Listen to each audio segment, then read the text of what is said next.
সমস্যায় জর্জরিত 102 অ্যাম্বুলেন্স চালকরা বছরের শেষ দিনেও মিলল না বেতন। একরাশ হতাশা এবং ক্ষোভ নিয়ে বাড়ি ফিরতে হলো জরুরি পরিষেবার অস্থায়ী কর্মীদের।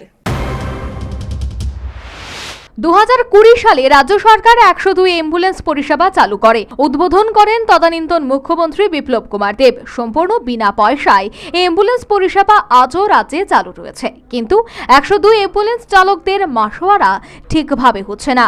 রাত পোহালেই বাংলা নববর্ষ, চৈত্রের শেষ দিনে 102 অ্যাম্বুলেন্স চালকরা রাজধানীর আইটি ভবনে জমায়েত হয় তাদের ন্যায্য প্রাপ্ত মাসোয়ারার জন্য। 102 অ্যাম্বুলেন্স আমরা পাইলট, তো আমরা ওয়েস্ট ডিস্ট্রিক্টেরই অধিকাংশ এখানে স্টাফ আছি। তো দীর্ঘদিন আমরা স্যালারির ব্যাপারটা নিয়ে দীর্ঘদিন ব্যাপারে আমরা ভুগতে আছি। যেমন বেতন পাই 15 তারিখ, 16 তারিখ, 17 তারিখ, 22 তারিখ, 18 তারিখ। আজকে 5 বছর, দীর্ঘ 5 বছর ধরে আমরা রানিং এভাবেই চলছে। এভাবেই চলছে। তো আমরা এপিএফ আছে, আমরা অন্য অন্য আরও 2-1টা ইয়ে আছে, এটার মধ্যে আমরা কোনোতেই দেওয়া হইতেছে না। এপিএফের নাম্বারও করা হয়েছে না। আজকে দীর্ঘত 5 বছর ধরে 12 ঘন্টা ডিউটি করে 8,500 টাকা বেতন নেয় আমরা সার্ভিস দিতে আসছি। তো আমরা তো যখন বেতনের কথা হয়, আজকে দিত না, কালকে দিব, কালকে দিত না, পরশু দিব।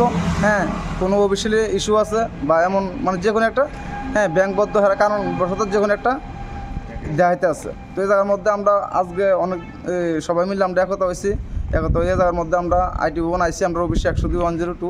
তো এই জায়গার মধ্যে হেরার আমরা অথরিটির লোক কত হয়েছে, হেরা হইতেছে অ্যাডভান্স আমরা সবাই না।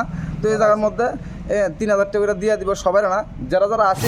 102 অ্যাম্বুলেন্স চালকদের অভিযোগ, তাদের ইএসআই কিংবা ইপিএফ কিছুই নেই। তাদের সমস্যা নিয়ে প্রথমে এনএচএম দেখভাল করলেও এখন আর সেই বিষয়ে কথা বলতে নারাজ। মাসের 14 তারিখ, তো আজকে অবধি আমরা স্যালারি এখনও দিচ্ছে না। তো আমরা অফিসের কর্তৃপক্ষকে আমরা এই জিনিসটা জানাইছি। তারা কইতাছে, তারা অফিসের স্যারের লোক কথা কইতাছে আমরারে হ্যান্ড ক্যাশ 3,000 করে দিব। তো আমরা এই 3,000 দিয়ে কী করুম, এমনি চৈত্র মাস। তো আমরা এই জিনিসটা রাজি হয়েছি না। আর তারা এই আমরা অনেক মানে এই ধমকি দেয়, হ্যারাসমেন্ট করে আর কি। তো তারা যদি আমরা পিএফের বিষয়ে যদি তাদেরকে জিজ্ঞেস করি, তারা জানে না, তাহলে আমরা কার কাছে যাবো? তারপরে যে সময় আমরা এনএচএমের কাছে যাই, প্রথম এনএচএমে তারা কইছিল ঠিক আছে তোমার ব্যাপারটা আমরা দিব, ঠিক আছে। এরা যে না এই অক্ষণে আবার এনএচএমের কাছে আমরা কিছুদিন আগে মানে আমরা গেছিলাম। তো এনএচএম তারা কইতাছে ওখানে মানে পুরো উল্টাই গেছে। তারা কইতাছে এই ব্যাপারে কিছু জানে না। তারা ক্যাম্পের টেন্ডার দিছে, এবার ক্যাম্প দুদু মধু রামশ্যাম যারা দুই চালাক, তারা এই বিষয়ে কিছু জানে না। 102 অ্যাম্বুলেন্স চালকদের স্পষ্ট বক্তব্য, তারা 3,000 টাকা দেবে কেন? তাদের পুরো বেতন চাই। এ নিয়ে তারা মুখ্যমন্ত্রীর শরণাপন্ন হয়েছেন। ত্রিপুরার যে বিল নামক একটা কোম্পানি চালাইতেছে, তো আমরা 8,579 টাকা বেতন, কাগজপত্র আমার কাছে ঠিকঠাকভাবে কিছু নাই, না স্যালারি স্লিপ আছে, নাই ইপিএফের কোনো আমরা প্রফিট পাইতেছি, না ইএসআইসির কোনো প্রফিট পাইতেছি। তো যে কারণে আজকে বছরের লাস্ট, যে এই মাসে আমাদের এখনও স্যালারি হয়নি। তো ওই কারণে আমরা যখন অফিসে আইলাম, তো অফিস থেকে করলে আর কি আমরা যারা আইছি তারা হ্যান্ড ক্যাশ কিছু টাকা দিয়ে দিব 3,000 করে, বাকি টাকা বুধবারে স্যালারি যখন দিব স্যালারি থেকে কাটটা রাখা দিব। তো আমার কথা হয়েছে যে আমরা আইছি, আমরা টাকা পাবো, বাকি যে আরও 200 জন এমপ্লয়ি আছে তারা কি অপরাধ করলো?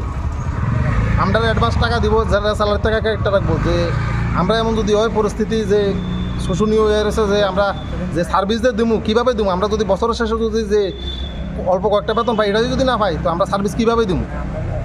যে মাননীয় মুখ্যমন্ত্রী স্যারের কাছে হাত জোর করে রিকোয়েস্ট, স্যার আপনি এই বিষয়টা একটু যদি গুরুত্ব সহকারে দেখেন, আমাদেরকে যদি একটু হেল্প করেন, তাহলে আপনার নিকট আমরা 102-র সমস্ত এমপ্লয়ি মানে চিরকৃতজ্ঞ থাকিব। রাত পোহালে বাংলা নববর্ষ, বাজারে থাকবে ভিড়। সবাই যার যার সাধ্যমতো ভালো মন্দ কিনে নিয়ে যাবে, ভুরিভোজ করবে পরিবারের সদস্যদের নিয়ে। কিন্তু পকেট শূন্য 102 অ্যাম্বুলেন্স চালকদের কি হবে? এ বিষয়ে কি সংশ্লিষ্ট প্রশাসন দৃষ্টিপাত করবে? তা অবশ্য সময় বলবে। Bureau report, news vanguard.